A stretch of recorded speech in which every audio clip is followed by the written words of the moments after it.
ಮುಖ್ಯವಾಗಿರ್ತಕ್ಕಂಥದ್ದು ಭಾಳ ಸಂತೋಷ ಆಗ್ತದೆ ಇಂಥ ಇಲಾಖೆಯಲ್ಲಿ ಕೆಲಸ ಮಾಡೋದು. ಸಮಸ್ಯೆಗಳು ತುಂಬ ಇದ್ದಾವೆ, ನಾನು ಇಲ್ಲ ಅಂತ ಹೇಳಲ್ಲ, ಅದು ಬಳುವಳಿಯಾಗಿ ಬಂದುಬಿಟ್ಟಿದೆ. ಹಿಂದೆ ಯಾರ್ಯಾರಿಗೆ ಏನು ಅಂತ ನಾನು ಏನು ಬ್ಲೇಮ್ ಮಾಡೋಕ್ಕೆ ಹೋಗೋದಿಲ್ಲ, ಯಾರಿಗೂ ಹೇಳೋದಕ್ಕೆ ಹೋಗೋದಿಲ್ಲ. ಆದರೆ ಸಮಸ್ಯೆಗಳು ತುಂಬ ಇದ್ದಾವೆ. ನನಗೆ ವಿಶ್ವಾಸ ಇದೆ, ನನ್ನ ಕೊಟ್ಟಿರ್ತಕ್ಕಂಥ ಅವಧಿಯಲ್ಲಿ ನಾನು ಸಾಕಷ್ಟು ವಿಚಾರಗಳನ್ನು ಒಂದು ಹದ್ಬಸ್ತು ಮಾಡ್ತಕ್ಕಂಥ ವಿಚಾರಗಳನ್ನು ನಾನು ಮಾಡ್ತೀನಿ ಅಂತ ಹೇಳಕ್ಕೆ. 76,000 ಶಾಲೆ ಕಾಲೇಜಸ್ ಇದೆ PUC ವರ್ಗೂ ನೋಡಿದಾಗ, ಏಡೆಡ್ಡು ಸರ್ಕಾರಿ ಶಾಲೆ ಹಾಗೂ ಪ್ರೈವೇಟ್ ಶಾಲೆ. ಸೊ ಬರೀ ಏಡೆಡ್ಡು ಮತ್ತು ಸರ್ಕಾರಿ ಶಾಲೆ ಎಲ್ಲಿ ನಾವು ಖರ್ಚು ಮಾಡಿ ನಮ್ಮ ಅನುದಾನ ಕೊಡ್ತೀವಿ, ಮತ್ತು ಸರ್ಕಾರಿ ಶಾಲೆಯಲ್ಲಿ ಲೆಕ್ಕ ತೊಗೊಂಡ್ರೆ ಒಂದು 58,000 ಶಾಲೆಗಳು ಬರ್ತವೆ, 60 ಲಕ್ಷ ಮಕ್ಕಳು ಬರ್ತಾರೆ. ಎಲ್ಲ ಸೇರಿದರೆ ಸುಮಾರು 1,20,00,000 ಮಕ್ಕಳು ನನ್ನ ಇಲಾಖೆಯಲ್ಲಿ ಇರ್ತಕ್ಕಂಥದ್ದು. ಅವರಿಗೆ ಸೇವೆ ಮಾಡ್ತಕ್ಕಂಥ ಒಂದು ಭಾಗ್ಯವನ್ನು ಕೂಡ ನಮಗೆ ಕೊಟ್ಟಿದ್ದಾರೆ. ಈಗ ನಾನು ಅಧಿಕಾರವನ್ನು ತಗೊಂಡ ಮೇಲೆ ಹಂತವಾಗಿ ಕೆಲವು ವಿಚಾರಗಳನ್ನು ಸುಧಾರಣೆ ತರ್ತಕ್ಕಂಥದ್ದು ವಿಚಾರಗಳನ್ನು ಮಾಡಿದ್ದೀನಿ. ನಾನದು ಪಟ್ ಅಂತ ಹೇಳಿಬಿಡ್ತೀನಿ. ಈಗ ಭಾಳ ವಿಶೇಷವಾಗಿ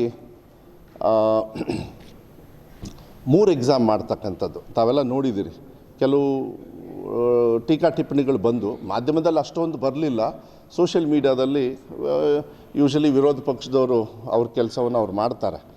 ಆದರೆ ಭಾಳ ಮುಖ್ಯವಾಗಿ ಇವತ್ತಿನ ನಮ್ಮ ಶಿಕ್ಷಣ ಒಂದು ವ್ಯವಸ್ಥೆಯಲ್ಲಿ ಮಕ್ಕಳಿಗೆ ಅವಕಾಶದ ಕೊರತೆ ಇದೆ ಅಂಥೇಳಿ ನಾವು ಭಾವಿಸಿದ್ದು ಅವಕಾಶಗಳನ್ನು ಕೊಡಬೇಕಾಗ್ತದೆ. ಅದಕ್ಕೆ ನಾನು ಹಿಂದೆ ಜರಿಲಿಲ್ಲ, ಟಕ್ ಅಂತ ಹೇಳಿ ಬಂದು 2 ತಿಂಗಳಿಗೆ 3 ತಿಂಗಳಿಗೆ ನಾನು ಅದನ್ನ ಅನುಷ್ಠಾನ ಮಾಡಿಬಿಟ್ಟೆ. ಯಾಕೆಂದರೆ ನಾವು ತಗೊಂಡಿದ್ದು ಅಧಿಕಾರಕ್ಕೆ ಬಂದಿದ್ದು ಮೇಯಲ್ಲಿರೋದ್ರಿಂದ ಜೂನ್ ಜುಲೈ ಆಗಸ್ಟಿಗೆ ನಮಗೆ ಈ ಏನು ಫೇಲ್ ಆಗಿರೋ ಸ್ಟೂಡೆಂಟು ಇಲ್ಲ ಮತ್ತೆ ಎಕ್ಸಾಮ್ ತಗೊಳ್ಳೋ ಸ್ಟೂಡೆಂಟಿಗೆ ಎಕ್ಸಾಮ್ ಬಂದುಬಿಡುತ್ತೆ. ನಾನು ಹಿಂದೆ ಜರಿಯೋಕ್ಕೆ ಹೋಗಲಿಲ್ಲ, ನಾನು ತಗೊಂಡೆ. ವಿಧಾನಸಭೆಯಲ್ಲೂ ಕೂಡ ಸಾಕಷ್ಟು ಚರ್ಚೆ ಆಯಿತು, ನಾನು ಕೂಡ ಉತ್ತರವನ್ನು ಕೊಟ್ಟೆ. ಸೆಕೆಂಡ್ ಇಯರ್ PUCಯಲ್ಲಿ ನಿಮ್ಮ ಗಮನಕ್ಕೆ ತರಲಿಕ್ಕೆ ಇಷ್ಟಪಡ್ತೀನಿ. ಸೆಕೆಂಡ್ ಇಯರ್ PUCಯಲ್ಲಿ 3ನೇ ಎಕ್ಸಾಮು 1,20,000 ಮಕ್ಕಳು ತೊಗೊಂಡು, 1,19,000, 1,20,000 ಮಕ್ಕಳು ತೊಗೊಂಡ್ರು. 1,20,000 ಮಕ್ಕಳಲ್ಲಿ 42,000 ಮಕ್ಕಳು ಪಾಸ್ ಆಗ್ತಾರೆ.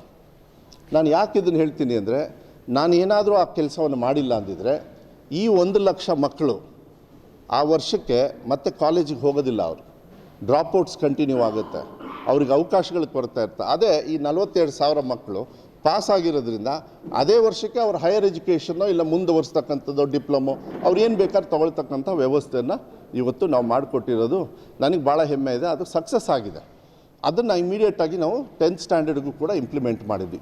ಮುಂಚೆ SSLCಯಲ್ಲಿ ಸಪ್ಲಿಮೆಂಟ್ರಿ ಅಂತ ಕರೆಯೋರು. ಸಪ್ಲಿಮೆಂಟ್ರಿ ಅಂದರೆ ಅವ್ರ ಮಾರ್ಕ್ಸ್ ಕಾರ್ಡಲ್ಲಿ ಸಪ್ಲಿಮೆಂಟ್ರಿ ಅಂದರೆ ಸಪ್ಲಿಮೆಂಟ್ರಿಯಿಂದ ಫೇಲ್ ಆಗಿದ್ದಾನೆ, ಅದು ಬರಬಾರ್ದು. ಮಕ್ಕಳಿಗೆ ಫೇಲ್ ಆಗಿರೋದು ಅದು ತೋರಿಸಲೇಬಾರ್ದು. ಅವಕಾಶಗಳು, ಈಗ ನೀವು ಲಾಂಗ್ ಜಂಪ್ ಮಾಡ್ತೀರಾ, ಒಂದೇ ಜಂಪಿಗೆ ಕಳಿಸ್ಬಿಡ್ತೀರಾ, 2ನೇದು ಕೊಡ್ತೀರಾ, 3ನೇ ಅವಕಾಶ ಕೊಡ್ತೀರಾ. ಅವ್ರಿಗೆ ಆ ಚಾಲೆಂಜಸ್ ಇರ್ತದೆ, ಅವ್ರ ಹತ್ರ ಟ್ಯಾಲೆಂಟ್ ಇರ್ತದೆ. ನಾವೀಗ ಮಾಡ್ತಾ ಇರೋದು ಸಪ್ಲಿಮೆಂಟ್ರಿ ಅಂತ ಮಾಡೋದಿಲ್ಲ. 3 ಬೋರ್ಡ್ ಎಕ್ಸಾಮ್, ಫಸ್ಟ್ ಮಾತ್ರ ಕಂಪಲ್ಸರಿ, 10th ಸ್ಟ್ಯಾಂಡರ್ಡ್ಗೂ ಅಷ್ಟೇ, 12th ಸ್ಟ್ಯಾಂಡರ್ಡ್ ಅಂದರೆ PUCಗೂ ಅಷ್ಟೇ. ಸೆಕೆಂಡ್ ಏನಾದ್ರು ಬೇಕು ಅಂದರೆ ಜಾಸ್ತಿ ಮಾರ್ಕ್ಸ್ ತೊಗೊಳಕ್ಕೆ ಅವ್ರಿಗೆ ಆಸೆ ಇರುತ್ತೆ, ಯಾವುದೋ ಕಾರಣಾಂತರದಿಂದ ಒಂದು ದಿವಸ ಬ್ಯಾಡ್ ಡೇ ಎಲ್ಲರಿಗೂ ಇರ್ತದೆ, ಏನು ಮಾಡೋಕ್ಕಾಗಲ್ಲ. ಆದರೆ ಅವ್ರು ಮತ್ತೆ ಹೆಚ್ಚಿಸ್ಕೊಳ್ಳೋದಕ್ಕೆ ಅವ್ರಿಗೆ ಅವಕಾಶವನ್ನು ಕೊಡಬೇಕು ಅಂಥೇಳಿ ಇವತ್ತು ನಾವು ಈ ಸಿಸ್ಟಮ್ನ ಮಾಡಿ ಬೋರ್ಡ್ ಎಕ್ಸಾಮಲ್ಲಿ ಅದು ಪಾಸ್ ಅವ್ರು ಏನಿದೆ ಅದು ರೆಗ್ಯುಲರ್ ಬರ್ತದೆ. ಸಪ್ಲಿಮೆಂಟ್ರಿ ಅಂಥೇಳಿ ನಾವು ಹಾಕೋದೇ ಇಲ್ಲ ಮಕ್ಕಳಿಗೆ. ನನಗೆ ಅದು ಭಾಳ ಹೆಮ್ಮೆ ಇದೆ.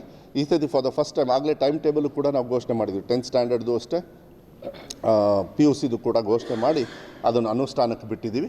ಸ್ವಲ್ಪ ಟೀಚರ್ಸಿಗೆ ನಾನು ಹೇಳ್ತೀನಿ, ಪ್ರೆಷರ್ ಆಗ್ತದೆ, ಸ್ವಲ್ಪ ಆಗ್ತದೆ, ಏನು ತುಂಬ ಏನಲ್ಲ. ಬಿಕಾಸ್ ಎಲ್ಲರೂ ಸೆಕೆಂಡ್ ಎಕ್ಸಾಮ್ ತೊಗೊಳ್ಳಲ್ಲ, ಎಲ್ಲರೂ ಥರ್ಡ್ ಎಕ್ಸಾಮ್ ತೊಗೊಳ್ಳೋದಿಲ್ಲ.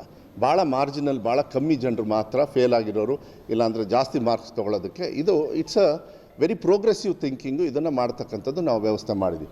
ಆಮೇಲೆ ನಾನು ಪ್ರಣಾಳಿಕೆಯ ಉಪಾಧ್ಯಕ್ಷ, 2023ರ ಪ್ರಣಾಳಿಕೆಯ ಉಪಾಧ್ಯಕ್ಷ.